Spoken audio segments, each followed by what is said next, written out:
This is Pete Moore on Halo Talks NYC. I have the pleasure of bringing entrepreneur Bradley Gifford, hailing from Dobro, which now is downtown Brooklyn.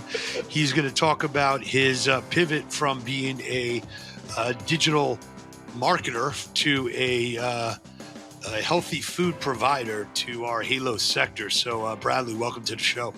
Pete, Tom, David, thank you very much for having me. You got it. So look, jump right in here. You know, the best entrepreneurs are ones that solve frustrations that they have for themselves. I grew up on a healthy mix of Apple Jacks, Frosted Flakes, Cocoa Pebbles, Honey Nut Cheerios. So I was satiated with a lot of sugar back in the day. So talk about some of your own issues that you had and say, hey, I got to actually make this my full-time job and it solves some of these problems. Yeah, absolutely. I mean, that childhood experience, like many of us share, is, I would say, the jumping off point for my health and fitness journey, because when I was 12 years old, my pediatrician told me I had high blood pressure and I would have hypertension before I was 30 if I continued with the habits that, I was kind of demonstrating. So as a Division III athlete in college, that was really when I sort of hit a fork in the road and really decided to overhaul a lot of my habits, and ended up fixing a lot of my ailments, and on the way losing about 70 pounds. So you could say that was really the kind of first step to my health and fitness journey, and kind of fell in love with the space. And it's been a roller coaster of a ride ever since. Have you did you have to change your position in your sport of choice, given you lose 70 pounds? Thankfully, I didn't. I feel like pretty good feet and soft hands. So I was always on the bigger guard side from a skill set standpoint. So it actually allowed me to do my job a lot better. Okay, gotcha.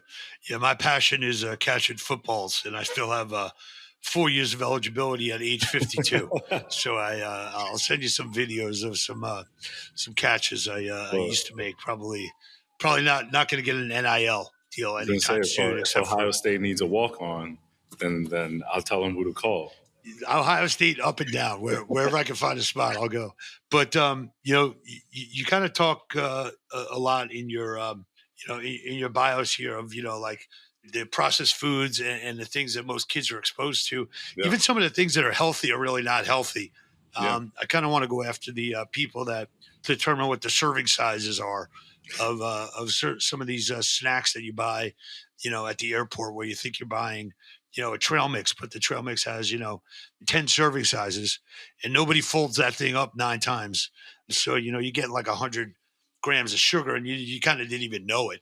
So talk about some of like the structural issues that we're fighting against, where we are kind of like in the, if we're looking at baseball, like what inning are we in, and actually educating people, and then the path that you're taking to try and create change. No, absolutely. I think, first off, to call out kind of the access versus education kind of, I guess, barriers that there are for all of us. And some of that is by design. You may live in a part of town where certain resources, whether it be a studio or better for you food or fresh produce and so on and so forth, simply isn't available. And then there's also the simply just being misled, which many of us consumers are. And a lot of times we end up finding solutions from trial and error and having to kind of bang our heads up against the wall for a while before we really find what works for us. But, I think because of the long sort of winding road that has been the emergence of better for you brands, and them kind of a lot of leaders or producers in the space kind of undoing a lot of the knots and kind of webs that were tied up by big codes that were making products purely for profit and not really with the consumer's needs in mind. I think we're in the 5th inning. I would say we're at this interesting sort of halfway point where you're seeing the rise in things like social fitness, the loneliness epidemic that's kind of being solved with the emergence of things like outdoor affinity groups, whether it be running or hiking or walking. But then you're also seeing the sober curious movement sort of bubble up as well, obviously. We have Athletic Brewing to thank for that. The advocacy around plant-based living, whether it be for health or environmental reasons. And then simply, I think, all in all, the commodification of the healthy lifestyle is something that is uber aspirational and requires a massive, financial commitment in order to be able to maintain.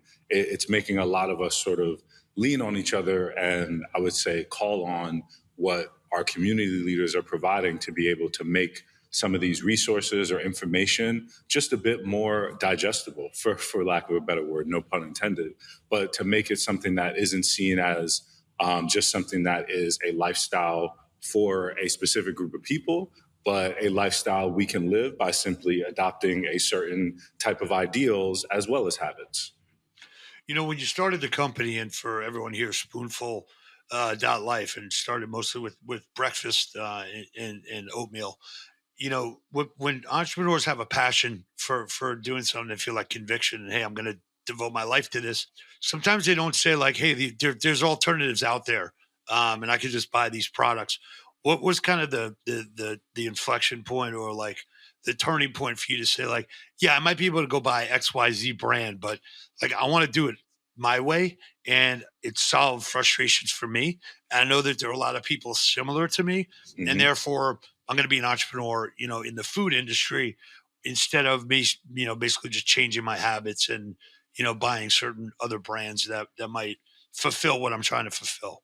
Definitely. So I first had the idea for Spoonful while I was still working at a gym called Dog Pound in New York Yep. City. So I know was well. doing their Instagram and helping them build community and really cool partnerships. But noticed that our food and bev selection wasn't totally emblematic of the values around F&B that our customers would want. So I just started to kind of question why was there kind of seemingly this gap in product availability. And once we were able to bring some of these better for you things into the fold, seeing the branding and just simply the positioning and messaging that a lot of these brands were kind of taking on. And I felt like there's a lot more unhealthy people out there than people that are considered, by the letter, healthy. So if this is something that isn't totally working because the prevailing kind of sentiment that unhealthy people have around healthy food is it lacks taste, it lacks flavor, it lacks fun, and it takes a bit of the enjoyment out of food. So, what about a brand can put a lot of those concerns at bay and offer something that is healthy, delicious, convenient, accessible, comprehensive without compromising on any of those things that make food enjoyable for us? And just as I started to kind of look around and started working more in the, I would say, like the established brand space, I was actually working for Spartan at the time, taking on a contract doing some content around the release of their first training shoe. And as I was in their office, and they had this massive snack selection, but a lot of it was dry goods. There was some fresh fruit, but other than your apples, your oranges, your bananas, you had a lot of the, like you just described earlier, the airport snacks.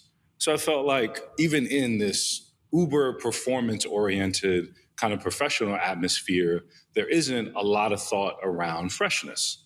So as I'm still, enjoying the benefits of working in this, great office space, I'm still bringing my food to work with me. So I Hmm. felt like this is really something that clearly me as the performance person, as the gym head, found a lot of value in. But I felt like maybe I'm not seeing it from the right perspective because my worldview is a bit more narrow. But once I, left working in a gym and was out in the corporate world and kind of saw this need in an even deeper sense, I felt like, all right, maybe there's something really, really here. And the trick is to toe this line from a positioning and a branding sense where you're able to appeal to a wide variety of consumers without compromising on any of the things that matter as a company. And that's really where your kind of magic can be found. And that's where Spoonful was born. I'm still shocked when I sometimes buy like a new protein bar or like a protein like Pop Tart, that I'm trying to figure out, did anyone taste test this thing before they put it on the shelf? Because it dries your mouth up, or it's just like, I don't know whose taste buds it actually appeals to. So I'm kind of shocked by that. Maybe they're actually not the user; they're just I, like the processor of it. I It think shocks me. I think I might be that user to shamefully admit. I mean, I'm one of the small percentage of people that I think if it helps me hit my nutrition goals, then I'll eat something that tastes like dirt, or I'll eat something that may not be the best, but I don't want to do it all the time. But you're absolutely right. Like it doesn't go far. It doesn't Yeah. appeal to nearly as many people as I'm sure those brands will want to. Yeah. So, you started the company, you started doing this kind of moonlighting to an extent, now doing it full time. Yeah. Um, Building a consumer brand, obviously, it costs a lot of money to market to consumers. You go grassroots. You guys are out of Brooklyn. Obviously, there's a lot of density, in the tri-state area that could build a business, in and of itself. Not necessarily, needing to go nationwide. But what are some of the maybe shortcuts or areas of influence that you were able to get into that helped you validate, hey, I can actually put a decent amount of volume through on Spoonful, and then you know what the percentage of people that want to eat oatmeal, and a lot of people don't eat breakfast now, might just have a cup of coffee.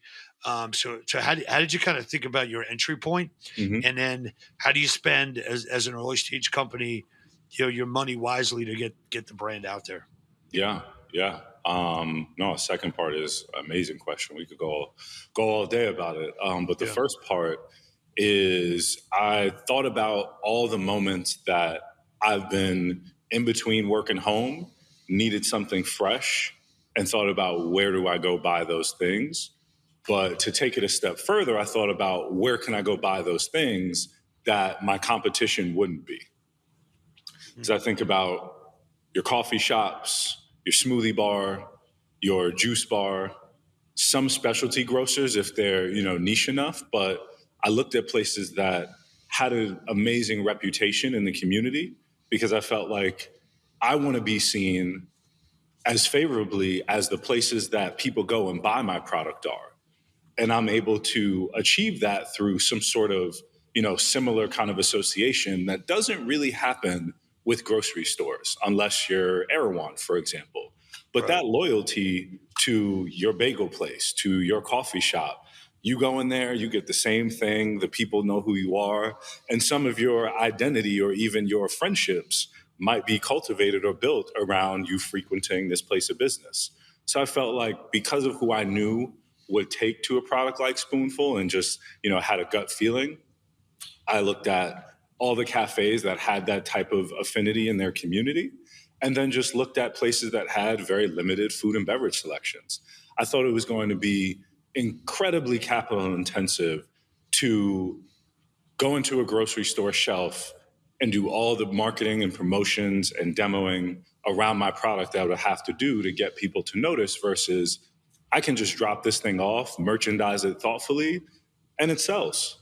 And I was Mhm. able to do that over and over and over again at a handful of places in New York and the Hamptons. And where I really felt like I found something was we launched in we launched in April of 2022, and I want to say maybe in June, we got our first account in the Hamptons, and the place sold out of their first order in a day.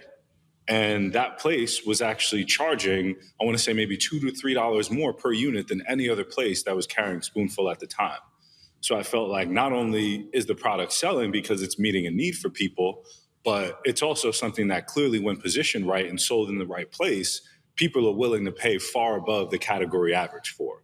So I need to now find more places that validate that position as premium and be super selective about how we roll that out so people understand why we're different from the biggest competitor or the leader in our category, which is sold for $2 at every Whole Foods and Sprouts around the country. Can't Mhm. compete with that, so had to stand out a different way. Yeah. A lot of people, I used to work for a guy who said, once you give up once you give on price, you never get it back. So being a premium brand, I can't. and also, Yes, uh, yes. also, also being local, how much do you think that matters? And if you think about like the beer industry, Mm, craft beer industry, a lot of the craft beer brands are now owned by some of the larger players because they couldn't really replicate that affinity and yeah, that grassroots following. Some of them botched it. Some of them have held true to it by not people not knowing. It's owned by Anheuser Busch or what have you. yeah. Um, how important is that, and how important as an entrepreneur? Because a lot of people come up with business plans and they'll do marketing the fact that Bradley, walk in and you're like, yo, who's behind this brand? It's like me. Like, I'm the guy. And like, we're actually building a relationship. I'm not like you're not a vendor. I'm like a partner. How do you kind of toe the line with that? And how important is, face to face selling? In the early days, I would say for an emerging brand, it's everything, Yeah. because it's great to be able to build up this base of business, pass it off to your distributor. And now when you walk into these places, people know you, people remember you, you have that equity, and you're able to ask for things. The thing that I had to get used to being a very antsy, bootstrap company was, at the end of the day, even though people are buying a finished product, it's still all about relationships. Yep. So going into Fairway on the Upper West Side and getting to know the category managers, getting to know the people that stock the product, getting to know the people that are most closest to your product before it gets to the consumer, I felt like, A, they would be able to tell me a lot of useful things that I may not be able to find out on an industry blog or on a podcast, but from somebody that's really in it, doing it every day. But then, also realizing when something goes wrong, it's a pretty tough conversation to have with somebody when you walk into their store and say, this is messed up and we got to fix it. And that's the first time you're meeting them. Yeah. Yeah. So to be able to have that rapport with somebody before you go in and ask for favors, or in Spoonful's case, we do a lot of community events, or we do different outreach, whether we partner with a run crew or we host a meditation or we want to do a meetup for founders, knowing that I'm bringing this kind of added layer of value to your establishment, other than, hey, I got this product, I got to make money, sell it. But hey, I really care about being in your store. We're only choosing to be in a handful of places right now, and you really fit that criteria. And I'm willing to invest by making sure everybody in my community knows that you can buy Spoonful here. And there's Yep. not many places in the entire city that I'm going to be able to say that about. So I think investing in that, and I wouldn't say making them feel special, but making them feel like the relationship matters to you in the business. Hmm. As you look at expanding your team and bringing on salespeople, I feel like there's a culture of oh, I sent a text message. Oh, I sent an email. I'm all for, It was all hey, do about you know that. this person's name? Do you know how to sell? Do you know how to build a relationship? And if you're taking my product or my service and you're taking it off of your menu, you're breaking up with me, right? Because I know I'm fulfilling a good product, and you're basically like, trying to save like 25 or 50 cents. Like, that's not what it's all about here. Are you finding the people that you want to find, or how hard is it to find people that are passionate, that also can kind of that are aggressive, but not annoyingly aggressive, but are relationally aggressive? I guess is a term that I just made up. I like that. I like that. Those people have found me. Nice, One good of answer. a good piece of advice that I got from a gentleman by the name of Jeff Hoffman. He's a co-founder of Priceline. He said, "With when it comes to finding and hiring good talent, anybody you want is already going to have another job. So, what are you going to do, whether it's directly or indirectly, to create something and facilitate a relationship where that person feels like this is so worth it, or I believe in this thing so much, I'm willing to let go of my current position to explore this new opportunity?" And my mind has always been on making sure that I'm building that to the best of my ability. And I've heard from other founders, and Jeff kind of validated it with me as well. But if you do that continuously and own that, the people will come to you simply saying, well, how can I help? I believe in this thing. I love what you're doing. I've seen you over here in this place or that place. My friends talk about you. I've tried the product and I think it tastes great. Are you hiring? What do you need? How can I help? And those are the best kind of relationships, because they're people that, like you said, are relationally aggressive, but it's a good kind of hunger where I feel like I'm able to empower this person with all the technical things, and I don't have to worry too much about motivating them, teaching them, Right. making them, look around corners or find the things that really make their job worthwhile and have the highest impact for the company. all of that stuff kind of comes naturally. And I'm able to just be more of a, technical guardrails around processes and just sharing information and keeping everybody up to speed. When you take a look at any business, whether it's a food or whether it's a beverage that are going into, small establishments, and I've invested in some companies, I've looked to invest, and there's always this like working capital, wall that you have to climb. Yeah. Given your background as an entrepreneur, have you found a lot of either inventory based lending? Have you found investors that are saying, "Hey, I'll help you kind of bridge that working capital wall and that basically that timing of when you get paid and how much product you have out there?" And how do you feel about the current environment? There's a lot of groups out there that say, "Hey, we're here. We're going to work with." Strong, growth Hmm. companies in CPG, and then when you get down to the terms, it's like, is there is this a typo? Either in like, the interest rate or the payback schedule, or if I take this money, I'm not even sure if my margin, could cover the capital cost. Right. So how have you been able to overcome that, or do you see any are there people that understand like, hey, I need to help you bridge this, and Yeah. once I get to a certain level, kind of the working capital engine kind of will feed itself. Yeah. We've been 100% bootstrapped to date. We recently closed on investment from Pharrell Williams and the owners of the Brooklyn Nets. Oh, So nice. a really Awesome. kind of fortunate breakthrough for us there. So we won't be bootstrapped for too much longer. But to this point, I haven't been able to actually secure a lot of, I guess, loans, you could say, or inventory financing purely Yeah. because we just haven't made enough revenue. And it's almost been a chicken or the egg where you say, well, I need money to make more inventory so I can sell and make more revenue, and then I'll be at the benchmark. But you have to find, kind of find a way. And thankfully, I've leaned on my network for little bridges here and there. But I've also been lucky enough to, because of our B2B kind of focus, we've been able to have a bit more, I think, recurring revenue than a retail business might, because I know that every week these 24 offices are buying X amount of cases from me. So that recurring revenue is something that, as an emerging brand, I definitely kind of encourage some founders to go after and look at because, like you said, grocery stores really don't have an incentive to keep you on. It's purely about margins and relationship. But the office manager that, everybody in BCG or Condé Nast, everybody loves Spoonful. She might Yep. be a little more reluctant to totally axe the budget on breakfast, knowing Right. what the Right. employees might say and the way people might ask about it. So even if it's a right sizing of a budget or a slight reduction in that revenue, it's not a total pulling the rug out from underneath us. So our business model has definitely allowed us to have a bit more cash flow that kind of steadily comes in.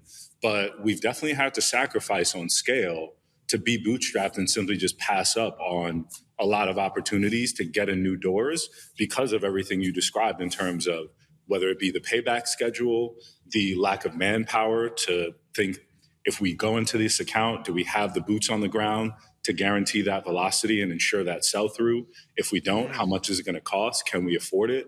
And if not, then it's just going to have to be a thank you. I really appreciate it, not right now, and let's keep the line open, and when we're ready we would love to circle back and see what we can do. So I think it's required a lot of discipline and kind of rigor, but I think it's put us in a really good place to really just go after things that we know will work, things that we know will provide value to our customer, things that are positive for our margins, that aren't too cost intensive, and it allows us to continue to tell our story and kind of fortify our position.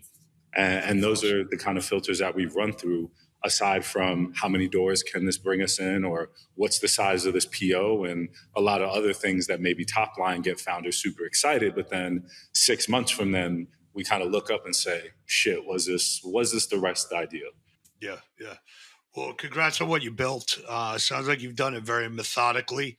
I love the idea of going into these places that you frequent, and that want to feel like they've got some pseudo exclusivity, if you will.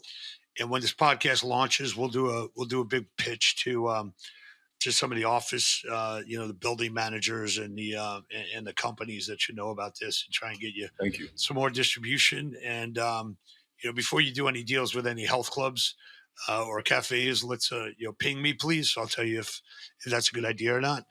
Sometimes they say that they can provide more volume than they actually can. We'll But sidebar about Yeah, recommendations. I appreciate it. yeah, and we use this term HALO, health, active, lifestyle, outdoors. We're trying to solve loneliness, obesity, and diabetes, and a big portion of that is what you put in your body, at what time of day, and at what portion control. So great to have you on, man. Glad we met, Dave Gannell, and thanks for making this happen. Thank you. And we definitely talk for hours. And let's plan to get together in person at some Absolutely. point. We'll But have to sit down in person and dive into yeah, this a bit more. I appreciate awesome. All right, man. We'll keep doing your good things, and this affects a lot of people, probably more than you know. So, congrats on what you built, and love a good entrepreneurial story where you kind of know the road that you have to be on, and you don't deviate from it. So, some of the best decisions are the ones you don't jump into. I've done a lot of deals where you take on accounts, and you're like, oh, if I got the Gold's Gym brand, everything's going to work out, and then you realize like it's not profitable, and it's a fishing license, and you stay on the right path and don't make mistakes, you end up in a good place. So congrats, man. Good stuff. Glad to meet you. I appreciate it. Likewise. Hopefully I'll see you guys soon. You got it. All right, bud. Thank you. Spoonful.life.